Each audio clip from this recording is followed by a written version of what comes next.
అధ్యాయము 9 నుంచి 12 వచనాలు కలిసి ఉన్నాయి. మనం చదువుకుంటాం ఈ భాగాన్ని. కొలస్సీయులకు రాసిన పత్రిక పౌలు అపోస్తలుడు కొలస్సీయులకు రాసిన పత్రిక మొదటి అధ్యాయం చూడండి. 9 నుంచి 12 వచనాలు. పేజీ నంబర్ 182 కొత్త నిబంధన. పేజీ నంబర్ 182 కొలస్సీ పత్రిక మొదటి అధ్యాయము 9 నుంచి 12. మనం అన్ని అంతా కలిసి ఉంది కాబట్టి బాగా అంతా మనం కలిసి చదువుకుంటాం. చదవండి. అందుచేత ఈ సంగతి విని నాటి నుండి మేము మీ నిమిత్తం ప్రార్థన చేయడం మానక మీరు సంపూర్ణ జ్ఞానమును ఆత్మ సంబంధుడి వేగము గలవారు ఆయన చిత్తమును పూర్ణంగా గ్రహించిన వారిపై ప్రతి సత్కార్యంలో సఫలవచ్చు దేవుని విషయమైన జ్ఞానమును అభివృద్ధి పొందొచ్చు అన్ని విషయంలో అభివృద్ధి సంతోషపెట్టినట్టు ఆయన తగినట్టుగా నడుచుకోవాలని ఆనందంతో కూడిన పూర్ణమైన దేవత్వమును దీర్ఘశాంతమును కనపరిచినట్లు ఆయన మహిమాశక్తిని బట్టి సంపూర్ణ బలంతో బలపరచబడవాలని తేజోవాసన పరిశుద్ధ సాక్ష్యములో పాలివారములకు మనల్ని పాత్రలుగా చేసిన తండ్రికి కృతజ్ఞతాస్తుతులు చెల్లించాలని దేవుని బతిమాలుచున్నాము. ప్రభు ఈ లేఖను దీవించి మనందరితో కూడా మాట్లాడునుగా. ప్రార్థన. తండ్రి, పరిశుద్ధ దేవుని స్తోత్రాలు. సమయంలో చదివి భాగం పౌలు అపోస్తలుడు కొలస్సీ సంఘం గురించి చేసిన ప్రార్థన నేను ధ్యానం చేయబోతున్నాను. దీర్ఘంగా చేయండి. మేము కూడా ఎవరి వరకు ఎప్పుడు ఎలా చేయాలో కూడా దాన్ని మీరు మాకు పౌల ప్రార్థనని మాకు నేర్పించవలసిందిగా ప్రార్థిస్తున్నాం. మీరు కూడా వందనాలు. ఇంకా రావాల్సిన వారు మార్గ మధ్యంలో ఎవరు వేరుపాటుగా ఉన్నారు నడిపించి మహిమ పొందామని సహాయపడము. 5 దశలందు కూడా బలపరిచి కాస్త వాక్కులు దయచేయమని యేసుక్రీస్తు నామమున ప్రార్థించి వేడుచున్నాము తండ్రి. ఆమేన్. ఇక్కడ మనం చదువుకున్నటువంటి వాక్య భాగము అపోస్తలుడైన పౌలు కొలస్సీ సంఘానికి పంపిన లేఖ పత్రిక మనం చూస్తాం. వాస్తవానికి పౌలు గారు కొలస్సీ సంఘానికి ఎప్పుడు రాలేదు, వాళ్ళు ఎప్పుడు చూడలేదు. కొలస్సీ సంఘాన్ని కూడా ఆయన స్థాపించలేదు. కొలస్సీ సంఘము కొలస్సీ పట్టణానికి సంబంధించిన ఎపఫ్రోదితు అనేటువంటి ఒక వ్యక్తి స్థాపించినట్లుగా మనం చూస్తాం. అపోస్తలుడైన పౌలు అపోస్తలుల కార్యం 19వ అధ్యాయంలో ఎఫెసు అనే ప్రాంతంలో 3 సంవత్సరాలు సేవ చేస్తున్నప్పుడు ఆ యొక్క ఎఫెసు ప్రాంతానికి కొలస్సీ నుంచి ఈ ఎపఫ్రా అనేటువంటి వ్యక్తి వెళ్ళాడు. సుమారు 150 కిలోమీటర్లు వెళ్ళి అక్కడ పౌలు గారి దగ్గర వాక్యాన్ని నేర్చుకున్నాడు, సువార్త విన్నాడు, మార్పును పొందాడు. ఆ తర్వాత ఆయన కొలస్సీ పట్టణానికి వచ్చి తన సొంత పట్టణంలో సువార్త ప్రకటించి సంఘాన్ని స్థాపించాడు. ఆ తర్వాత పక్కనటువంటి పట్టణ లవోదికీయ, హీరాపోలి అనే పట్టణాలకు కూడా వెళ్ళి అక్కడ కూడా సంఘాలు స్థాపించాడు. అలా 3 సంఘాలు స్థాపించి నడిపిస్తున్నాడు ఈ యొక్క ఎపఫ్రోదితు.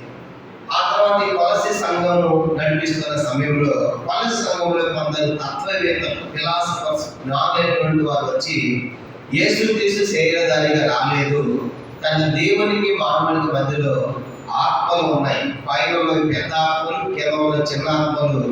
ఆత్మలు ఒక ఆత్మ యేసుక్రీస్తు కానీ ఆయన దేవుడు కాదు అని ఆ తప్పుడు సిద్ధాంతాలు, తప్పుడు బోధలు కొలస్సీ పట్టణంలో ప్రచారం ప్రారంభించారు.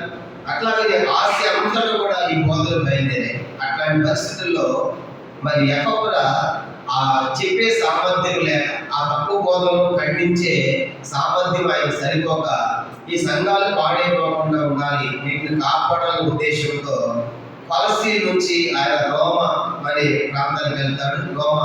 అప్పుడు పౌలు గారు రోమా చెరసాలు వెళ్ళి పౌలు గారి సంగతిని తెలియజేసి కనుక దీన్ని ఎట్లా సరి చేయాలి క్రమపరచిన ఉద్దేశంతో ఈ సంగతులన్నీ కూడా 1600 కిలోమీటర్లు ప్రయాణం చేసి ఎపఫ్రా పోయి పౌలు గారికి సంగతిని చెప్పినప్పుడు ఏమని చెప్పాడు వాళ్ళ గురించి అంటే 3వ వచనం పౌలు అంటున్నాడు. మొదటిదే 3వ వచనం, పరలోకమందు మీ కొరకు ఉంచబడిన నిరీక్షణ బట్టి, అంటే మీకు నిరీక్షణ ఉంది. తర్వాత క్రీస్తు చేసిన మీకు కలిగి ఉన్న విశ్వాసమును గురించి, మీరు విశ్వాసం ఉందని విన్నాము, పరిశుద్ధులందరి మీద మీకున్న ప్రేమల గురించి మేము విని ఎల్లప్పుడూ మా నిమిత్తము ప్రార్థన చేయొచ్చు, మీ నిమిత్తము ప్రార్థన చేయొచ్చు. మన ప్రభు యేసుక్రీస్తు యొక్క తండ్రి అయిన దేవునికి కృతజ్ఞతాస్తుతులు చెల్లించుచున్నాం. మీ ఎద్దకు వచ్చిన సువార్త సత్యముల గురించిన బోధ వలన ఆ నిరీక్షణ గురించి మీరు ఎంత ముందు వింటారు. ఈ సువార్త సర్వలోకంలో ఫలించు వ్యాపించినట్టుగా మీరు దేవుని కృపను గురించి విని సత్యము గ్రహించిన నాటి నుండి మీలో సైతము ఫలించుచు వ్యాపించుచున్నది. 7వ సంవత్సరం 7 ఎపఫ్రా అని మా ప్రియుడు దాసుని వల్ల ఈ సంగతులు నేర్చుకుంటుంది. అతడు మా విషయంలో నమ్మకమైన క్రీస్తు పరిచారకుడు, అతడు ఆత్మీయుల విషయంలో మాకు తెలియదు. కానీ ఇది పౌలు గారిని కలుసుకున్నాడు. రోమా చెరసాలలో చెప్పాడు సంగతులు. తప్పుడు బోధలు వచ్చాయి కనుక తత్వవేత్తలేమో మరి ఎట్లా వాళ్ళు తత్వవేత్త ఎట్లా మాట్లాడుతున్నారంటే చక్కని మాటల చేత మోసపరుస్తున్నారు. పలసీ పత్రిక 2వ అధ్యాయం చూడండి 4వ వచనం. పలసీ పత్రిక 2వ అధ్యాయం 4వ వచనం. ఎవడైనా చక్కని మాటల చేత మిమ్మల్ని మోసపరచుకున్నట్టు ఈ సంగతి చెప్పుచున్నాను. అట్లా పల్లె సంఘంలో తప్పుడు బోధలు తీసుకొని చక్కని మాటల చేత మోసపరచబడతారు అని మరి ఈ సంగతులు ఎపఫ్రా పౌలు గారిని పంచుకున్నప్పుడు అక్కడ నుంచి రాసి పంపించిన ఉత్తరమే పలసీ పత్రిక మనకు కనబడుతుంది. ఆ తర్వాత ఎపఫ్రా కూడా చెరసాలలో జైలు వేస్తారు. ఆ పత్రిక తూకిక్ అనేటువంటి మరొక సేవకుని ద్వారా ఈ స్థలానికి పంపించబడుతుంది. తూకిక్ అనే వ్యక్తి కూడా మరి ఎఫెసు అంతటా తప్పుడు బోధల గురించి పౌలు గారికి సమాచారం తీసుకెళ్తాడు. అదే సమయంలో రోమా పట్టణానికి. అట్లా ఈయన ఎపఫ్రానేమో చెరసాలలో జైలు పౌలు గారితో పాటు చెరసాలలో జైలు వేసిన తర్వాత తూకికి ఉత్తరాన్ని తీసుకొని లెటర్ తీసుకొని పలసీలకి లెటర్ అందించినట్టుగా మనం చూస్తాం. అప్పుడు పౌలు గారు పలస సంఘానికి ఇవన్నీ రాశాడు. తర్వాత యోధా పట్టణానికి ఒకడేమని బోధించాడంటే మనం అమావాస్యలు పాటించాలి, ధర్మశాస్త్రం పాటించాలి, విశ్రాంతాలు పాటించాలని ఆ బోధ కూడా పలసీలో బయలుదేరి 2వ అధ్యాయం 16వ వచనం. పలస 2:16. కాబట్టి అన్నపాన విషయంలో నేను పండుగ అమావాస్య విశ్రాంతులను వాటి విషయంలో నేను మీకు తీర్పు ఎవరికి అవకాశము ఇక్కడ ఎవరికి పాటించద్దు అని పౌలు గారి ఉత్తరాలు రాశారనమాట. ఇట్లాంటి పలస సంఘాల కోసం పౌలు గారు మరి చేసిన ప్రార్థన ఈరోజు మనం ధ్యానం చేయబోతున్నాం. దాంట్లో 4 సంగతులు మనం జ్ఞాపకం చేసుకుంటాం. మొట్టమొదటిది పౌలు ఎవరి కొరకు ప్రార్థించాడు. మొదటి ప్రశ్న పౌలు ఎవరి కోసం ప్రార్థించాడు చూద్దాము. రెండవదిగా ఎప్పుడు ప్రార్థించాడు కనుక వాళ్ళ కోసం ఎప్పుడు ప్రార్థిస్తున్నారు. మూడవదిగా వారి కోసం ఎలాగో ప్రార్థించాడు కనుక వాళ్ళ కోసం ఎలాగో ప్రార్థించాడు. నాలుగవది వాడు ఏమై ఉండాలని ప్రార్థించాడు. ఇక ఈ 4 ప్రశ్నలు మనం చూడబోతున్నాం. మొట్టమొదటిది పౌలు ఎవరి కొరకు ప్రార్థిస్తున్నాడు మొదటి సంగతి. రెండవదిగా ఎప్పుడు ఆయన ప్రార్థిస్తున్నాడు రెండవ సంగతి. మూడవది ఆయన ఎలాగో ప్రార్థిస్తున్నాడు మూడవ సంగతి. నాలుగవది ఏమై ఉండాలని ప్రార్థిస్తున్నాడు అనే ఈ 4 సంగతులు మనం ధ్యానం చేసి మనం కూడా ప్రార్థనలోనికి వెళ్తాం. మొట్టమొదటిగా పౌలు గారు ఎవరి కొరకు ప్రార్థిస్తున్నాడు చూడండి. ఎవరి కొరకు ప్రార్థిస్తున్నాడంట మనం గమనించామంటే 9వ వచనం. పలసీ పత్రిక 1వ అధ్యాయం 9 చూడండి 9వ వచనం. అందుచేత ఈ సంగతి విననాటిని మేము మీ నిమిత్తము ప్రార్థన చేయుట. మీ నిమిత్తం అంటే ఎవరి కొరకు చెప్పండి. మీ కొరకు ప్రార్థన చేస్తున్నామని లెటర్ రాస్తాడు. ఎవరి కోసం ప్రార్థిస్తున్నాడు ఆయన? పలసీలు కొరకు చెప్పమంటే పలసీ సంఘం కొరకు ప్రార్థిస్తున్నాడు. మరి పలసీ సంఘాన్ని ఎక్కడ చూశాడు ఆయన? పలసీ సంఘాన్ని ఎక్కడ చూశాడు? 2వ అధ్యాయం 1వ వచనం. పలసీ పత్రిక 2వ అధ్యాయం 1వ వచనం. మీ కొరకును అంటే ఎవరి కొరకు? పలసీ సంఘం కొరకును లవోదికీయ వారి కొరకును శరీరీతిగా నా ముఖమును చూడని వారందరి కొరకును నేను ఎంతగా పోరాడుచున్నాను మీరు తెలుసుకొని కోరుచున్నాడు. అర్థమైందా? కానీ ఇప్పుడు ఏమంటాడు పౌలు గారు? మీ కొరకు ప్రార్థిస్తుంది. మీ కొరకును, తర్వాత లవోదికీయ వారి కొరకును, తర్వాత శరీర రీతిగా నా ముఖమును చూడాలని వారందరి కొరకు. ఇప్పుడు ప్రశ్న ఏంటంటే పౌలు గారు లవోదికీయ సంఘాన్ని తర్వాత పలసీ సంఘాన్ని చూశాడు ఎప్పుడైనా? చెప్పండి. మీ ముఖాలు ఎప్పుడు నేను చూడలేదు. అయినప్పటికీ మీ పని నేను ఏం చేస్తాను చెప్పండి? ప్రార్థన చేస్తున్నాను. కనుక ప్రార్థనలో పోరాడుతున్నాను అంటున్నాడు. దీన్ని బట్టి మనం అర్థం చేసుకునే పౌలు ఎవరి కోసం ప్రార్థన చేస్తున్నాడంటే మరి చూడని సంఘమైన ఎప్పుడు వెళ్ళని సంఘమైన పలసీ సంఘంలో నేను ప్రార్థన చేస్తున్నాడు. చెప్తా కానీ ఎప్పుడు ఆయన వెళ్ళలేదు, ఆ సంఘాన్ని ఎప్పుడు కూడా చూడలేదు. కనుక ఎప్పుడు వెళ్ళకుండా చూడకుండా మరి ఆ సంగతులు ఎట్లా తెలిసి ఆ సంఘ పరిస్థితులు ఎవరితో తెలిసినాయి? ఎపఫ్రాదు కాబట్టి ఎప్పుడైతే సంగతులు తెలిసినాయో ఆయన తెలియని వారి వరకు కనుక గమనించబట్టి చూడని వారి వరకు ప్రార్థన చేస్తున్నాడు. మరి చూడని వారి వరకు ఎంత ప్రార్థన చేస్తారంటే పౌలు గారు చూసే వాళ్ళ కోసం ఇంకెంత ఎక్కువగా ప్రార్థన చేసి ఉండాలి పౌలు గారు. అది అంటున్నాడు, మీ ముఖాన్ని ఇప్పుడు నేను చూడలేదు కానీ మీకోసం ఎంతగా పోరాడుతున్నాను, మీ సంగతి కన్నా కనుక ఎప్పటి మా ప్రియుడు మరి ఈ సంగతి మేము తెలియజేసినప్పటి నుంచి మేము మీ వరకు ప్రార్థన చేస్తున్నాం. కానీ పౌలు గారు ఒక మాట చెప్పాలంటే ఎవరి కొరకు ప్రార్థిస్తున్నాడంటే చూడని పరిశుద్ధుల కొరకు ప్రార్థన చేస్తున్నాడు. ఎందుకంటే చూడని పరిశుద్ధులు దానికి మనస్సులో ఉన్న పరిశుద్ధులైన వారు ఎప్పుడూ చూడలేదు కానీ ఆయన వాళ్ళతో ప్రార్థన చేస్తున్నాడు.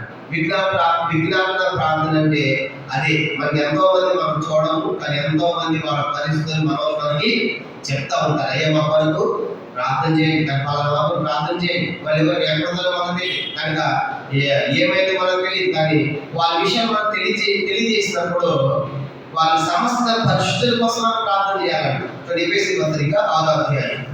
ఎఫెసీ పత్రిక పౌలు రాస్తాడు కదా, కనుక సమస్త పరిశుద్ధులు వాళ్ళు ఎక్కడున్నా సరే, వాళ్ళకి తెలియకపోయినా సరే వాళ్ళ గురించి విన్నప్పుడు మనం ప్రార్థన చేయాలి. ఎఫెసీ పత్రిక 6వ అధ్యాయం చూడండి, 6వ అధ్యాయము 18 నుంచి 20 మనం చదువుతాం.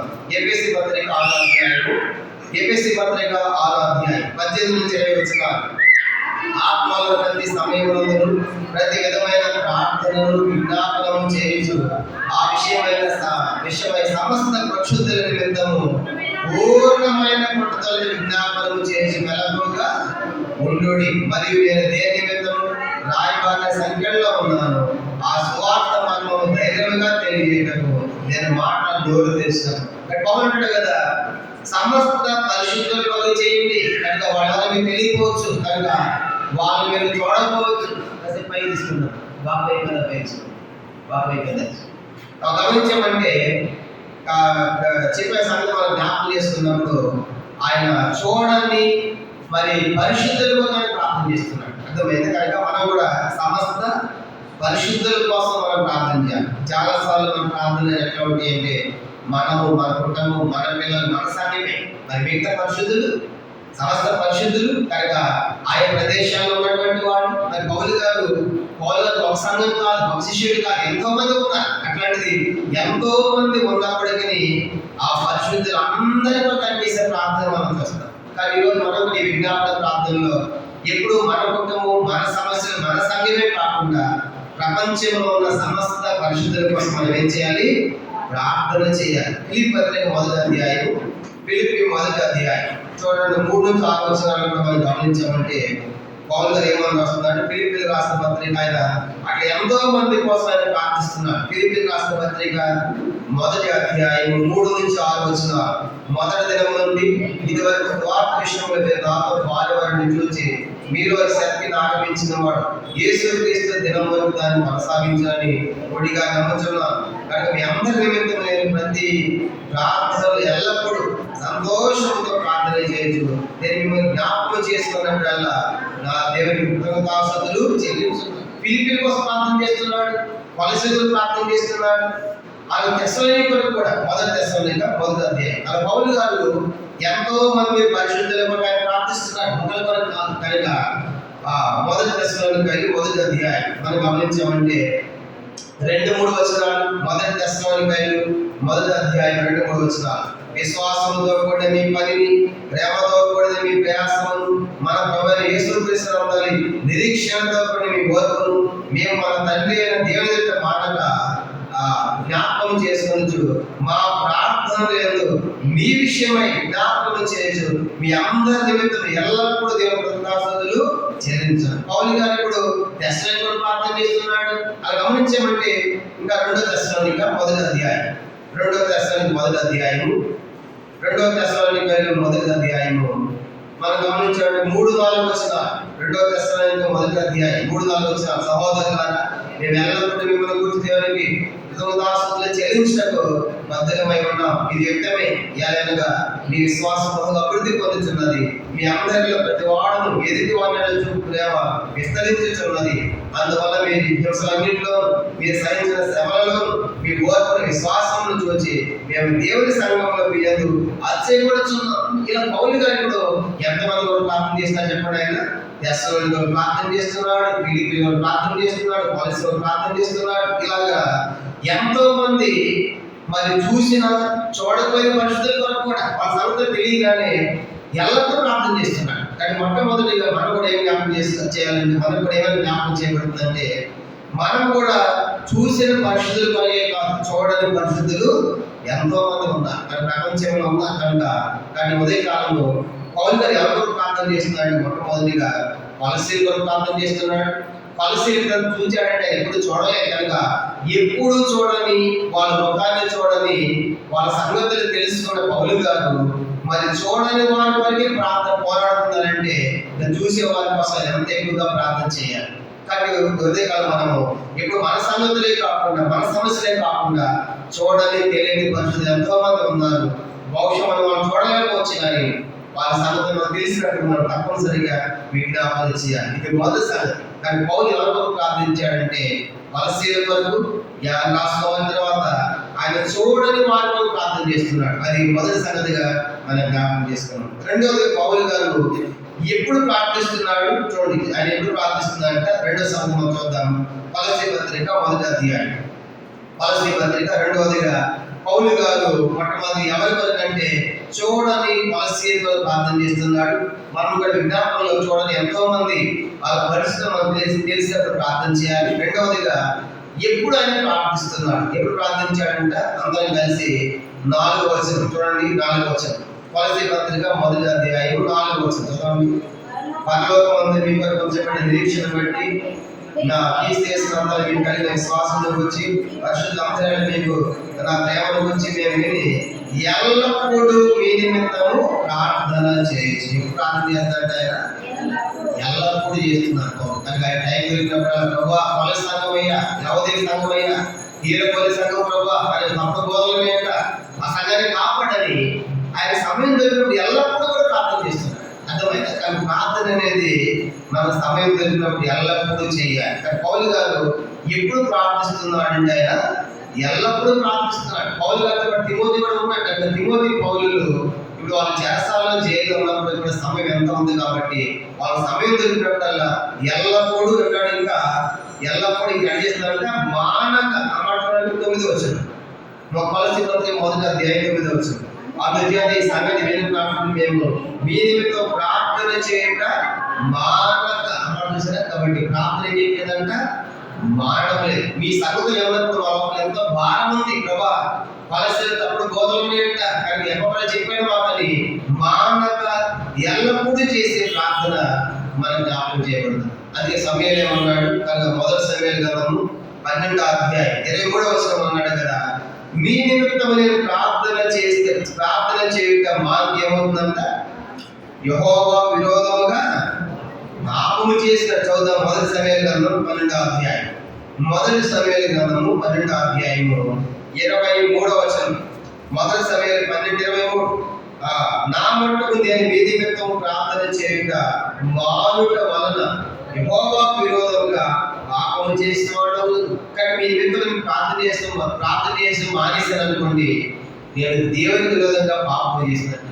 కొలస్సీలారా మీ కొరకు కూడా అంతే. మీ సంగతులు ఏమన్నా మీ సంగతులు ఎప్పటిలో ఏదో మాకు తెలిసినాయి కాబట్టి ఇప్పుడు మీకు తెలిసిన తర్వాత మీ కొరకు ప్రార్థన చేయడం మానినట్లయితే విరోధముగా పాపం చేసినట్లయితే పౌలు గారు చేసే ప్రార్థన ఎప్పుడు ప్రార్థిస్తున్నాడంటే ఎల్లప్పుడూ ప్రార్థన చేస్తున్నాడు, మానవ ప్రార్థన చేస్తున్నాడు.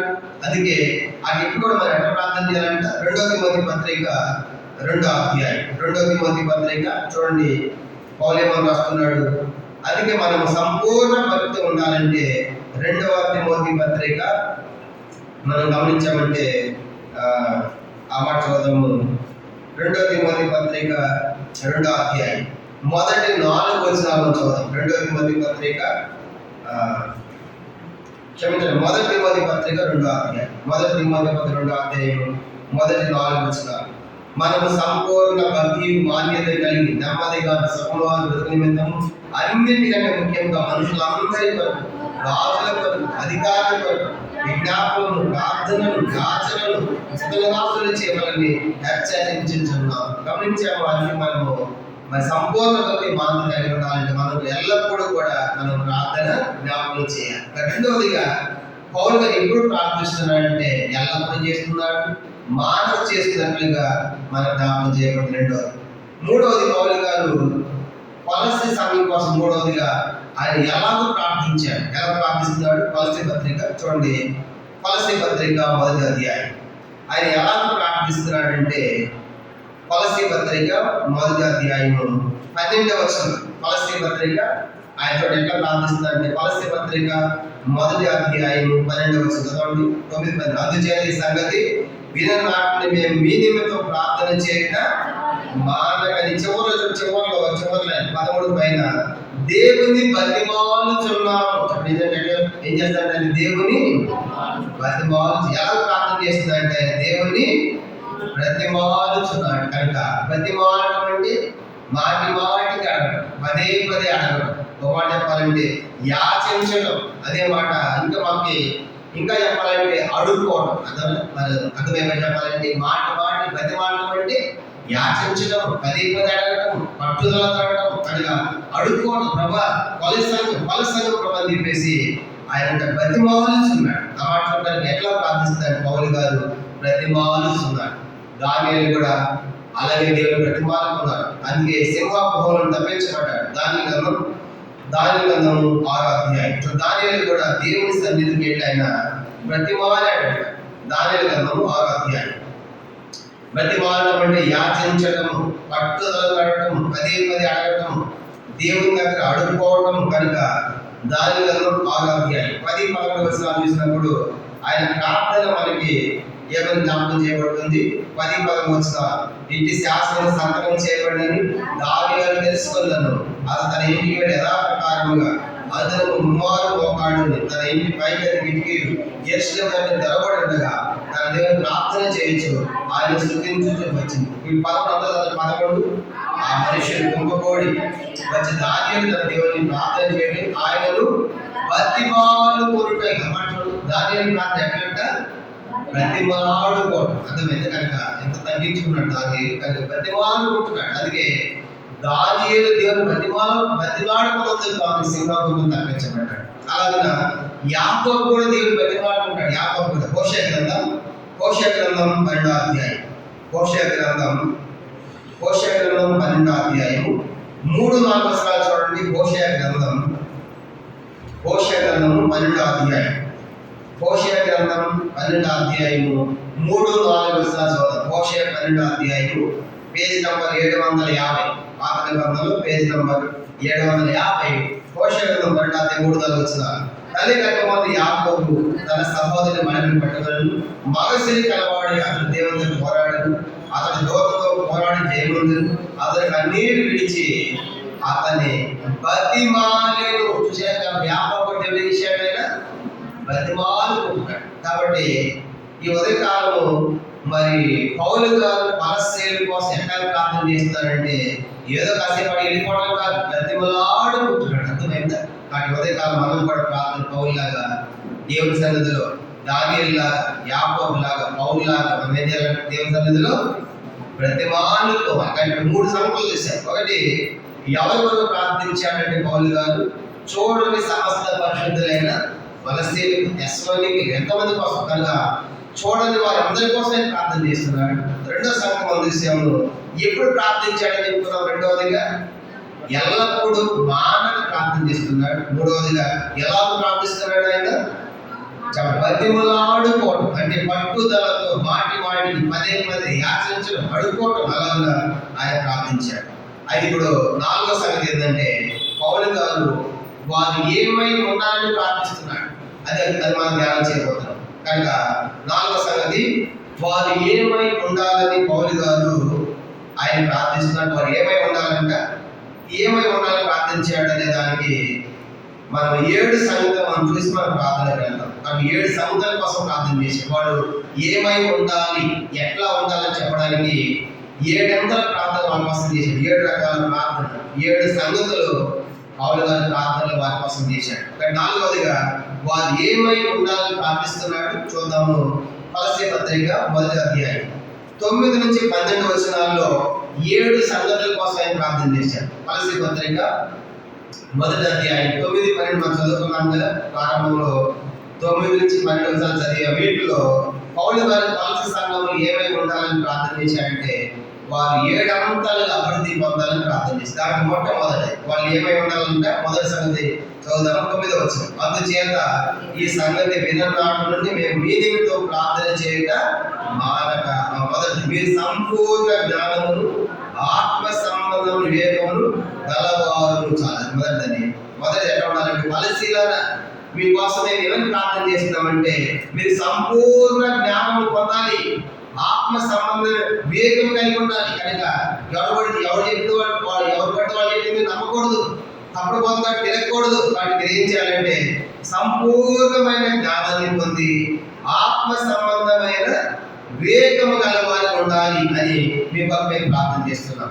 అయితే ఇప్పుడు ప్రశ్న ఏంటంటే ఏంటి అసలు మరి జ్ఞానం అంటే ఏంటి? మనం చూసినప్పుడు సంపూర్ణమైన జ్ఞానం పొందడం అంటే ఏంటంటే, జ్ఞానం పొందడం అంటే ఎఫెసీ పత్రిక 1వ అధ్యాయం పౌలు చెప్పాడు కదా. ఎఫెసీ పత్రిక 1వ అధ్యాయము, ఎఫెసీ పత్రిక 1వ అధ్యాయం మనం గమనించామంటే 8 నుంచి 10 వచనాలు పౌలు గారు వాళ్ళు ప్రార్థన చేస్తారు. ఎఫెసీ సంఘం రాసినప్పుడు ఎఫెసీ పత్రిక 1వ అధ్యాయము 8 నుంచి 10 వచనాలు. కాలం సంపూర్ణమైన జరగవలసిన ఏర్పాటును బట్టి ఆయన తన దయా సంకల్పం చొప్పున తన చిత్తంలో వచ్చిన మర్మం మనం తెలియజేసి మనకు సంపూర్ణమైన జ్ఞాన వివేచన కలుగుటను ఆత్మ మనెడల విస్తరింపజేసాను. కానీ సంపూర్ణమైన జ్ఞాన వివేచన పొందాలి, సంపూర్ణమైన జ్ఞానం ఉండాలి, సంపూర్ణ వివేచన పొందుకోవాలి పరిశీలనని ఆయన ప్రార్థన చేస్తారు. ఇప్పుడు ప్రశ్న ఏంటంటే ఏంటి సంపూర్ణమైన జ్ఞానం అంటే ఏంటి?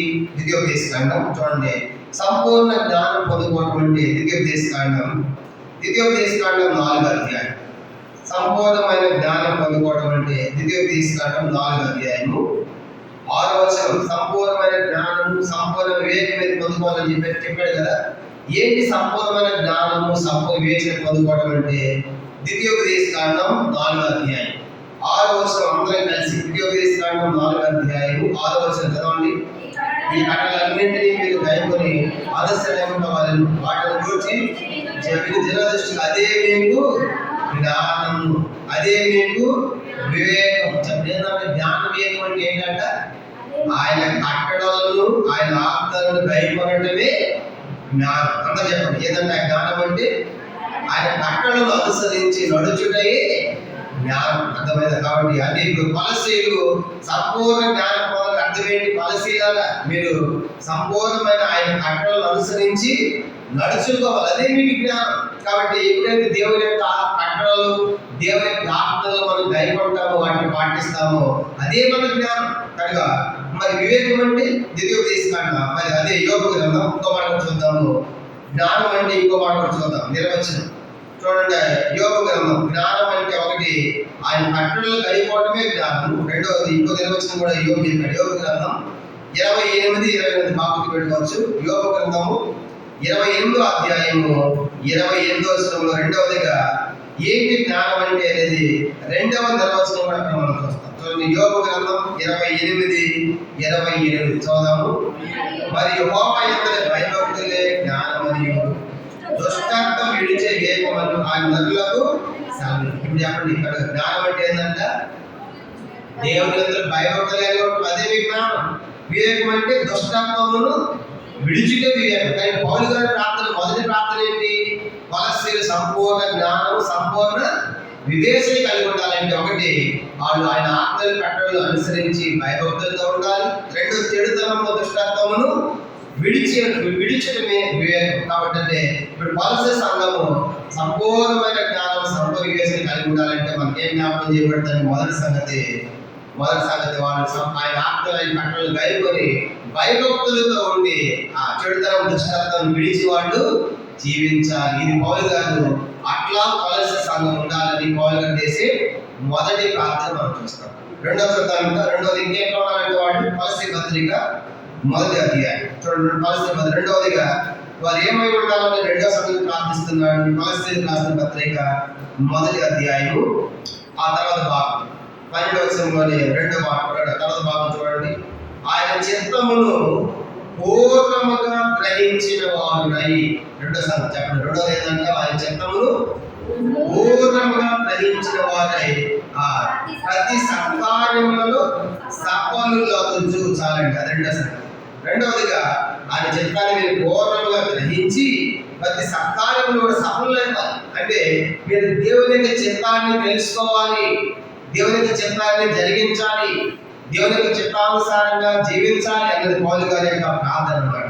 అందుకే 143వ కీర్తన 10వ వచనం దావీదు ఏమంటాడు? 143వ కీర్తన ఏంటని చిత్తం అంటే దేవుని చిత్తానుసారంగా ప్రవర్తించడం నాకు నేర్పుమంటాడు. 143వ కీర్తన 143 10వ వచనం. 143వ కీర్తన 10వ వచనం.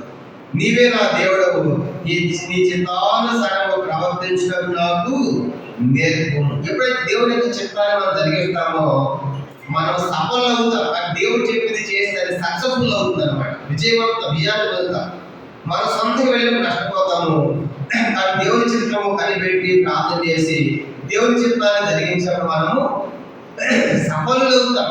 అందుకే ఆయన చిత్తం మీద తెలుసుకోవాలి. రోమపత్రిక 12వ అధ్యాయం 12వ అధ్యాయము 2వ వచనం. రోమీయులకు రాసిన పత్రిక 12వ అధ్యాయము 2వ వచనం. మీరు ఈ లోక మర్యాదలను అనుసరింపక ఉత్తమమును అనుకూలమును సంపూర్ణమైన దేవుని చిత్తం మీద పరీక్షించి తెలిసిపోతున్నట్లు. కాబట్టి మనము దేవుని చిత్తాన్ని జరిగించాలంటే తెలుసుకోవాలి. అలా దేవుని చిత్తాన్ని జరిగించినప్పుడు మనం అన్నింటిలో కూడా మనము సఫలులు అవుతాం. అందుకే ఎందుకు మన దేవుని చిత్తం అంటే ఏంటంటే దేవుని చిత్తం చేయడం అంటే ఒక మాట చెప్పాలంటే దేవుని చిత్తం చేయడం అంటే మనం పరిశుద్ధంగా జీవించడమే. 1 తెస్సలోనికైలు 4వ అధ్యాయం 1 తెస్సలోనికైలు 4వ అధ్యాయము 1 తెస్సలోనికైలు 4వ అధ్యాయము 3-4 వచనాలు. 1 తెస్సలోనిక పత్రిక 4వ అధ్యాయం 3-4 వచనాలు. మీరు పరిశుద్ధులవుటయే అనగా మీరు జాగ్రత్తలు దూరంగా ఉంటే దేవుని చిత్తము. మీరు ప్రతివాడు దేవుని అన్ని జనుల వలె కామాభిషేకం కాక పరిశుద్ధత ఎందును. చాలా గమనించమంటే మీరు పరిశుద్ధులు అవుతే దేవుని చిత్తం. కానీ ఇప్పుడు దేవుని చిత్తాన్ని సంపూర్ణంగా గ్రహించి ప్రతి సత్కారాన్ని సఫలవ్వాలని మీకోసం ప్రార్థన చేస్తాను పౌలు అంటాడంటే దాని అర్థం ఏంటంటే పరిశీలన మీరు దేవుని చిత్తాన్ని తెలుసుకొని దేవుని చిత్తానుసారంగా జరిగించి పరిశుద్ధంగా జీవించి మీరు అన్ని విషయాలు చేయాలంటే మీరు సఫలులు కావాలి, సక్సెస్ఫుల్ అవ్వాలని మీరు కోరుకుంటున్నారు. అందుకే మన ప్రార్థనలు ఎట్లా ఉండాలంటే ఆయన చిత్తానుసారంగా నడిపిస్తాడు. మొదటి యోహాను పత్రిక 5వ అధ్యాయం 14వ వచనం. మొదటి యోహాను పత్రిక 5వ అధ్యాయము 14వ వచనం చదువుదాం. మొదటి యోహాను పత్రిక 5:14. ఆయనను బట్టి మనం మొదటి యోహాను పత్రిక 5:14.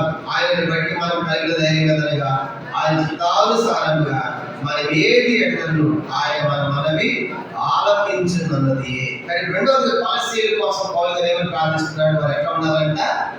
దేవుని చిత్తాన్ని సంపూర్ణంగా గ్రహించి ప్రతి సత్కార్యంలో ఏమవ్వాలి? సఫలం. అంటే దేవుని చిత్తం అంటే వాళ్ళ దేవుని చిత్తాన్ని తెలుసుకొని దేవుని చిత్తానుసారంగా జీవించి తర్వాత పరిశుద్ధంగా జీవించి వాళ్ళన్నింటిలో సఫలులుగా ఉండాలి అన్నది పౌలు గారు చేసే ప్రార్థనగా మనకి కనబడుతుంది. ఇది రెండవ సంగతి. 3వ చూద్దాము. ఇంకా కొలస్సీల కోసం వారు ఏమై ఉండాలని ప్రార్థిస్తున్నారు. 3వ సంగతి కొలస్సీ పత్రిక 1వ అధ్యాయం. కొలస్సీలకు రాసిన పత్రిక 1వ అధ్యాయం 12వ వచనంలోనే ఆ తర్వాత భాగంలో చూద్దాము. ఆ తర్వాత భాగం దేవుని విషయమైన జ్ఞానముందు అభివృద్ధి పొందుచు అన్ని గమనించాలి. దేవుని విషయమైన జ్ఞానముందు వాళ్ళు ఏం చేయాలంట? అభివృద్ధి పొందొచ్చు. ఇది 3వ విషయం అండి. కానీ 3వదిగా వాళ్ళు ఏమై ఉండాలంటే దేవుని విషయమైన జ్ఞానముందు అభివృద్ధి చెందాలి. అంటే క్రైస్తవ జీవితం అన్నది దినానికి ఏమవ్వాలంటే అంతకంతకు అభివృద్ధి చెందాలి. 1 పేతురు పత్రిక 2వ అధ్యాయం 2వ వచనము. 1 పేతురు పత్రిక అంతకంతకు మనము అభివృద్ధి చెందాలి. 1 పేతురు పత్రిక 2వ అధ్యాయం. దినానికి మనం ఎదగాలి కనుక 2వ అధ్యాయం మనం గమనించాలంటే మొదటి 3 వచనాలు. మొదటి పేతురు పత్రిక 2వ అధ్యాయం మనం గమనించామంటే, మొదటి పేతురు పత్రిక 2వ అధ్యాయము మొదటి 3 వచనాలు కూడా మనం చదువుకుంటాం. చదవండి.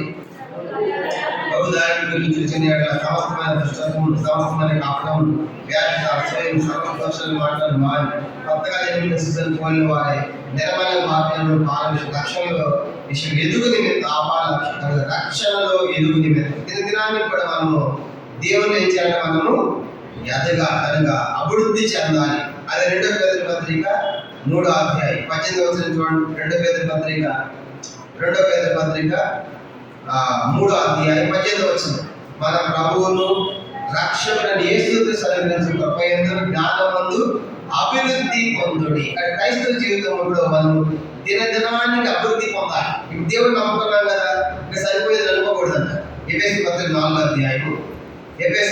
4వ అధ్యాయము మనం గమనించండి. పౌలు గారు రాస్తుంటాడు, మీరు దేవుని గురించి ఇంకా తెలుసుకోవాలి, నమ్మిన తర్వాత ఇంకా ఎక్కువగా తెలుసుకోవాలంట. ఎఫెసీ పత్రిక 4వ అధ్యాయం 11 నుంచి 15 దాకా చదువుకోండి.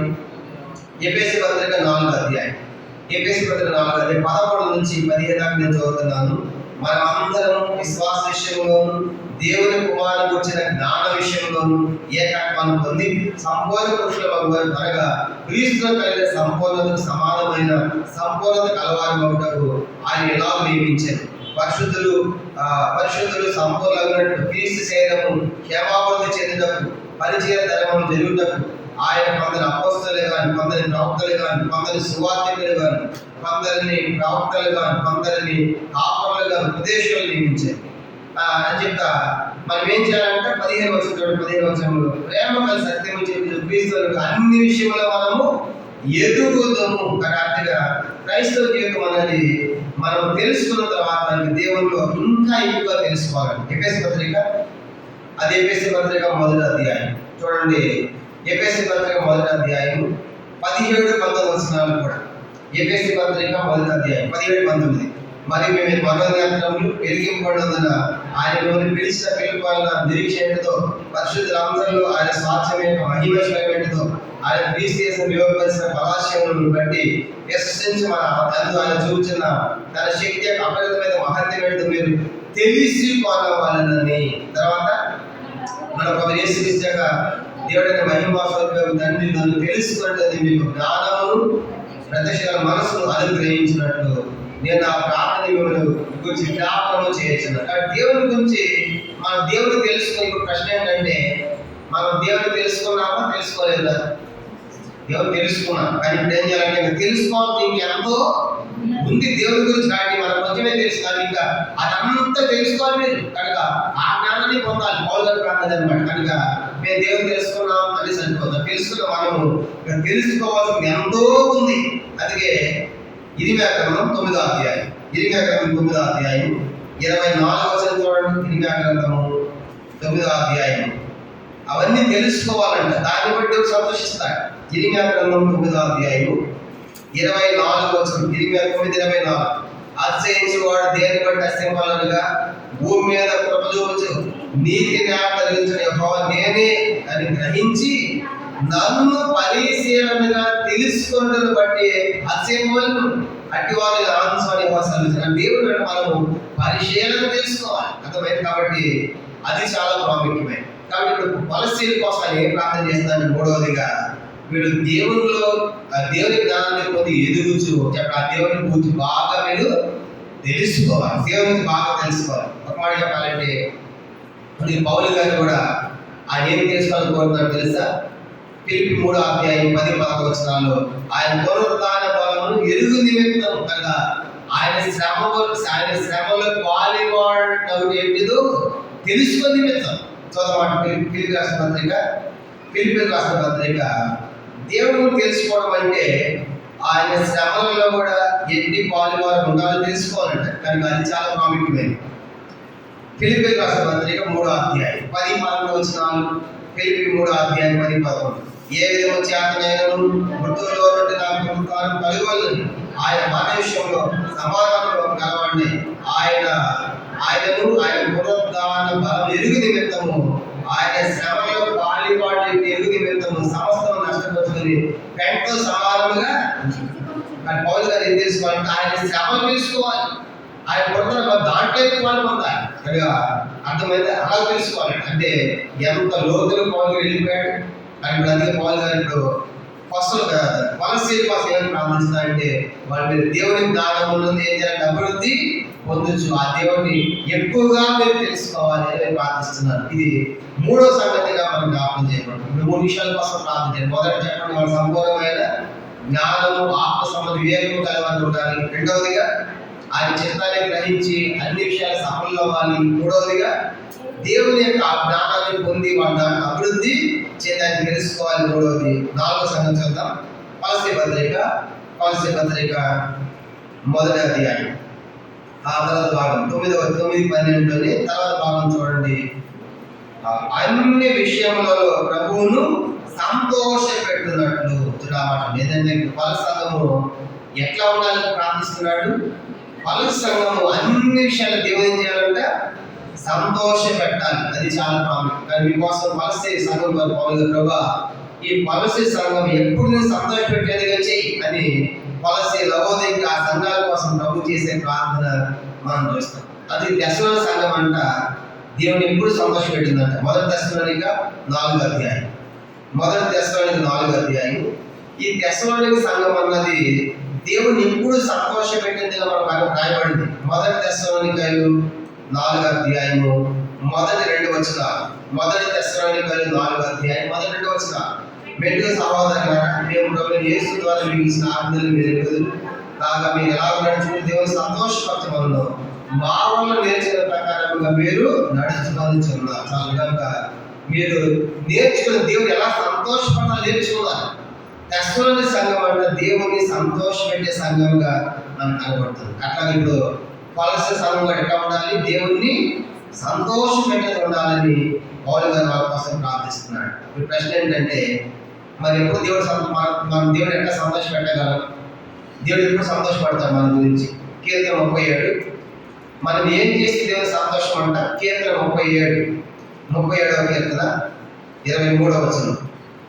కీర్తన 37 చూడండి. దేవునికి సంతోషం అనగా ఏంటంటే 37వ కీర్తన 37:23 వచనం. అందరూ చదువుదాము. ఒకరి నడత యెహోవా చేతనైతే స్థిరపరచబడును, వారి ప్రవర్తన చూసి ఆయన ఆనందించును.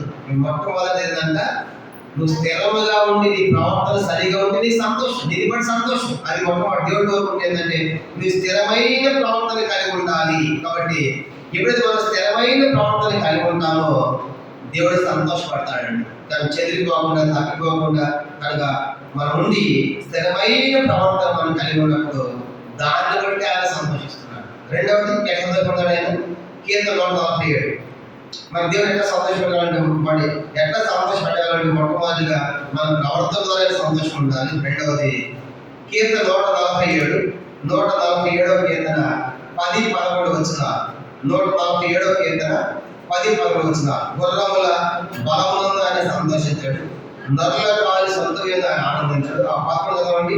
తన ఎందు భయభక్తులు గల వారి ఎందును తన కృపను కనిపెట్టుకోవాలని యెహోవా ఆనందించేవాడే ఉన్నాడు. అదనమాట. కాబట్టి ఆయన ఎప్పుడు సంతోషం అంటే ఆయన ఎందు భయభక్తులు కలిగి ఆయన కృపను కనిపెట్టే సంతోషం దేవుడు. కాబట్టి ఒకటి మన స్థిరమైన ప్రవర్తన, రెండవదిగా భయభక్తులు కలిగి మనము ఆయన కృపను కనిపెట్టినప్పుడు సంతోషం.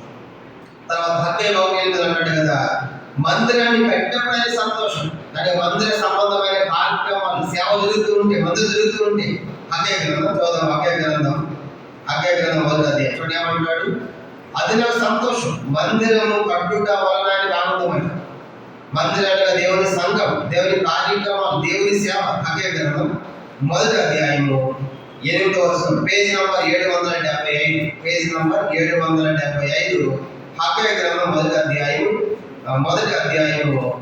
8వ వచనం. హగ్గయి 1:8. పర్వతం ఎక్కి మ్రాను తీసుకుని వచ్చి మీరు మీ మందిరం కట్టించినట్లా దాని యందు నేను సంతోషించి నన్ను కనపరచుకుందని యెహోవా సెలవిస్తున్నాడు. ఈ దేవుని సంతోషం అంటే మందిరాన్ని కట్టిస్తే సంతోషం. మందిరాన్ని కట్టించడం అంటే ఈ పాత నిబంధన సజీవమైన సంఘం. సంఘం ఎప్పుడు కూడా సేవా కార్యక్రమాలు జరుగుతూ ఉండాలి. దోపదీప నైవేద్యాలు దినం నిత్యము దీపము ప్రదీపాలు వెలుగుతూ ఉండాలి. కానీ నిత్యము ఈ బలిపీఠం మీద దూపము వేయబడుతూ ఉండాలి. అప్పుడు దేవుడు సంతోషం. కాబట్టి అలాగ జకర్యా గ్రంథం 4వ అధ్యాయం, జకర్యా 4వ అధ్యాయం 10వ వచనం కూడా చూడండి. జకర్యా 4:10 చూద్దాము. దేవునికి ఎప్పుడు సంతోషం అంటే జకర్యా 4:10 కార్యములు అల్పములై ఉన్నను కాలము ప్రీకరించిన వాడెవడు, లోకమందు సంచారం చేయు యెహోవా యొక్క 7 నేత్రములు జెరుబ్బాబెలు చేతిలో గుండు నూలున్నట్లు సంతోషించును. జెరుబ్బాబెలు వీళ్ళు మందిర కట్టను కోరుకున్నారు కాబట్టి అది సంతోషం అంట.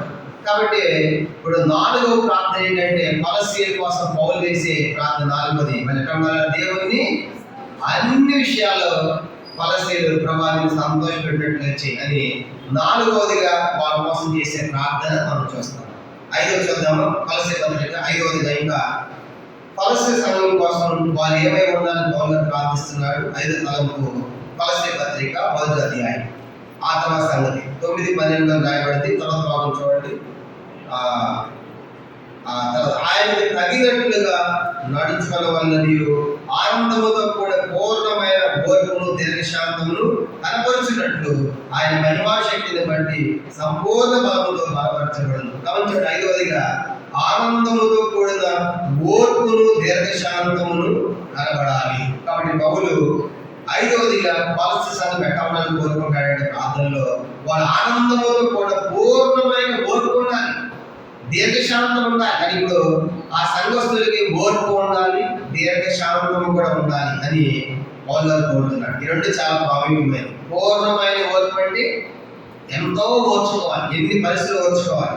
దీర్ఘశాంతం అంటే సహించాలన్నమాట. అర్థమైందా? కానీ ఇప్పుడు ఆ సంఘము మనుషులు పెట్టే నిందలకు కనుక వాటన్నింటిలో మనం ఎట్లా ఉండాలంటే మనము ఓర్చుకొని కనుక దీర్ఘశాంతాన్ని కనపరచాలి. అందుకే ప్రభువు అన్నాడు కదా మత్తయి సువార్త 5వ అధ్యాయం 10-12 వచనాలు, మనుషులు మిమ్మల్ని హింసించి నిందించినప్పుడల్లా మీ మీద చెడ్డ మాటలు పలికినప్పుడు మీరు దాన్ని సంతోషించి ఆనందించి మీ పరలోకం మీ ఫలము అధికమవుతుంది అన్నాడు. ఇప్పుడు ఆనందించాలి, ఇప్పుడు సంతోషించాలంట.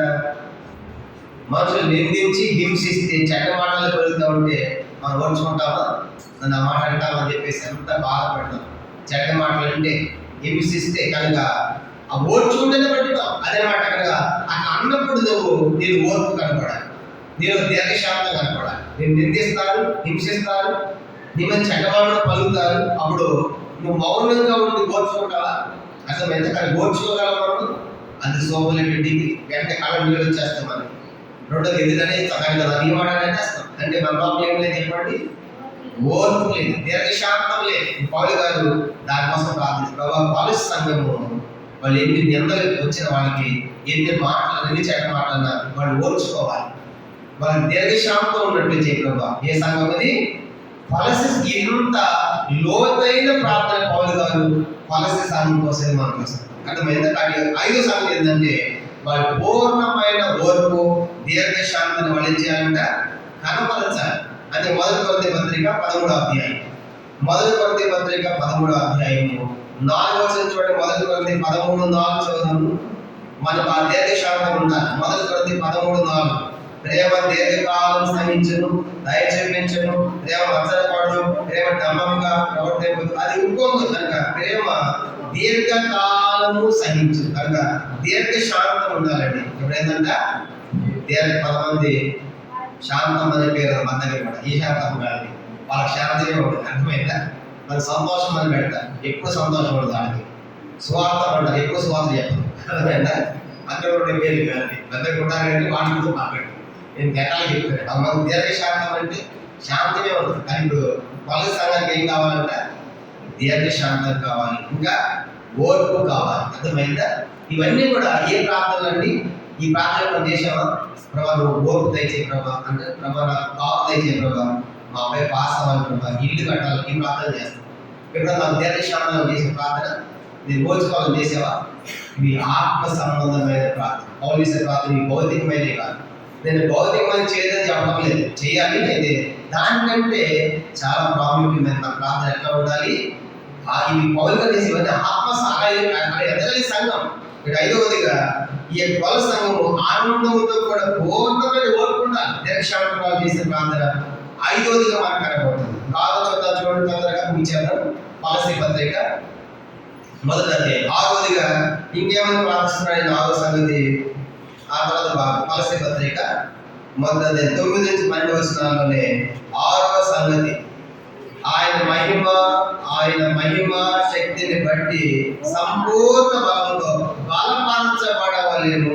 ఆగదు ఏంటంటే ఆయన మహిమా శక్తిని బట్టి సంపూర్ణ బలంతో బలపరచబడాలి. అంటే ఇది ఆత్మ సంబంధమైన బలం. చెప్పండి, పలుసు సంఘం ఎట్లా ఉండాలంట, ఎట్లా ఉండాలి? పౌలుగా రాసిన పలుసు సంఘము బలమైన సంఘంగా ఉండాలి కనుక ఆత్మ బలంతో ఉండాలి. అర్థమైతే కనుక సంపూర్ణ బలంతో ఆయన మహిమ ఆయన శక్తిని బట్టి ప్రభావ ఈ సంఘం పలు సంఘము బలపరచబడాలి.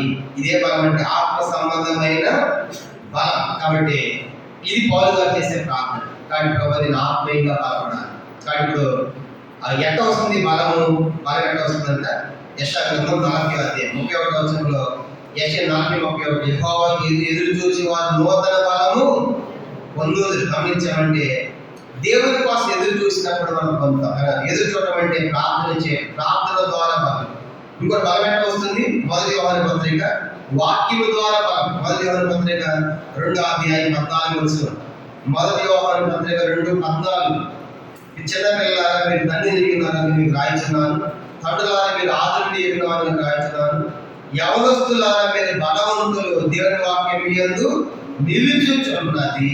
యవనస్తు ఎందుకు బలవంతులు అంటే వాక్యము ద్వారా బలం. ఇది యెషయా 4:31లో ఎదురు చూడటం ప్రార్థన ద్వారా బలం పొందుతాం. రెండవదిగా వాక్యము ద్వారా మనం బలం పొందుతాం. మూడవది విశ్వాసం ద్వారా బలం అంట.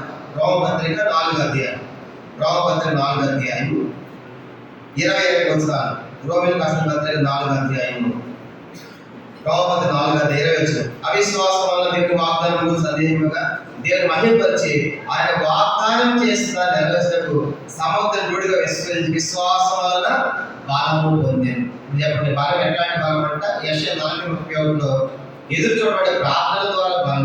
మొదటి యోహాను 2:14 మనం చదువుకున్నాం కదా, అది 2:14 వాక్యము ద్వారా బలము. తర్వాత మూడవది విశ్వాసము ద్వారా.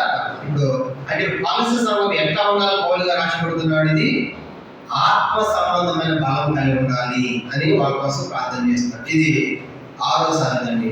ఇప్పుడు 6 సంగతులు చేశారు. మొదటిది ఏంటంటే పలుసు సంఘం సంపూర్ణ జ్ఞానము ఆత్మ సంబంధ వివేకము కలిగి ఉండాలి. అంటే ఏంటి జ్ఞానం అంటే?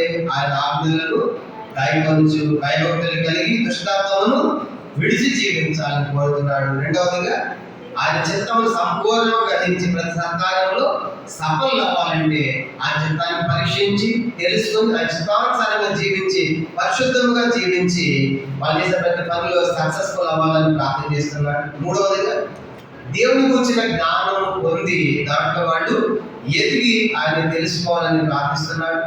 నాలుగవదిగా వాళ్ళు ఎల్లప్పుడూ ప్రభువును సంతోషపెట్టినట్టుగా ఉండాలని పలు సంఘం ప్రార్థిస్తున్నాడు. ఐదవది ఆనందంతో కూడిన వాళ్ళ ఓర్పు ఉండాలి, దీర్ఘశాంతం ఉండాలని ప్రార్థిస్తున్నాడు. ఆరవదిగా వాళ్ళు సంపూర్ణమైన బలముతో పాల్పడుతున్నారు. ఆత్మ సంబంధమైన బలము కలిగి ఆత్మ సంబంధం బలమైన సంఘముగా ఉండాలని ప్రార్థిస్తున్నాడు. ఆరవది 7వ చదువు ముగిద్దాం. కొలస్సీ పత్రిక చివరిగా చదివి మనం ప్రార్థన కాదు. కొలస్సీ పత్రిక 1వ అధ్యాయం చివరి భాగం తేజోవాసులైన పరిశుద్ధ స్వాస్థ్యంలో పాలివారం ఒకటి మనకు పాత్రలుగా చేసిన తండ్రికి మీరు కృతజ్ఞతాస్తుతులు చెల్లింపులను మీరు దేవుని బతిమాలుచున్నాం. గమనించండి, తేజోవాసులైన పరిశుద్ధ స్వాస్థ్యం పాలివారం ఒకటి అంటే అర్థం ఏంటంటే పరలోక వారసులమని. అంటే పరలోక వారసులు వాస్తవానికి మనం దైవగత పాత్రలం కదా, అనుజనులు కదా, దూరస్తులం కదా. అట్లాంటి వీళ్ళు ఏమయ్యారు? పరలోక వారసులయ్యారు. ఇది ఆయన కృప.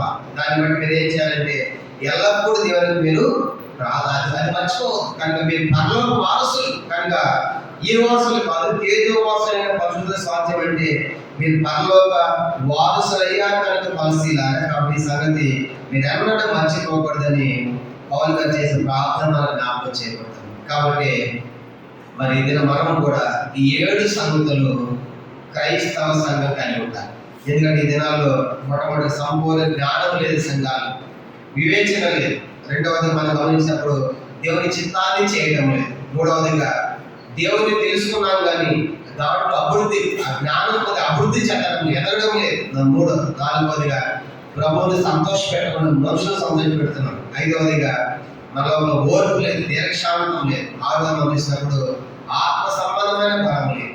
ఇవన్నీ కూడా ఈ దినాల్లో వ్యక్తిగతంగా, కుటుంబంగా, సంఘముగా, క్రైస్తవ సంఘం అంతటి లోపించిన లోపాలు ఇవన్నీ కూడా ఒక్కరు కానీ ఇవన్నీ కూడా ఈ ప్రతి క్రైస్తవ సంఘం అలాగే ఉంది. ప్రతి క్రైస్తవ సంఘం కూడా మనం గమనించండి, దేవుని గురించిన జ్ఞానం కనుక వివేకం కలిగితే, నిజంగా దేవుని జ్ఞానం అనుకుంటే మనం కొట్లాడుకోం, ఒకరినొకరు కోట్ కేసు వేసుకోం, యుద్ధాలు ఫైటింగ్లు చేసుకోం. కనుక నిజంగా జ్ఞానం ఉంటే మన సహోదరులు కదా, మన తండ్రి పిల్లలు కదా అని ఆ గ్రహింపు ఉంటే సంఘాల వివాదాలే, గొడవలే, కారణం ఏంటి? ఆ గ్రహింపు లేదు. కనుక జ్ఞానం లేదండి. హోషేయ గ్రంథం చూడ ఒక మాట చదువుకుందాం. హోషేయ గ్రంథం 4వ అధ్యాయం. హోషేయ గ్రంథం 4వ అధ్యాయం చివరిగా మాట చదివి ప్రార్థనలో వెళదాం. హోషేయ గ్రంథం 4వ అధ్యాయం.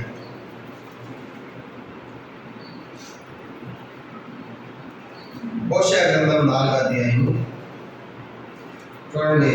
జనులు ఏమయ్యారంటే వాళ్ళకి జ్ఞానం లేక 4వ అధ్యాయం 1వ వచనం. హోషేయ గ్రంథం 746.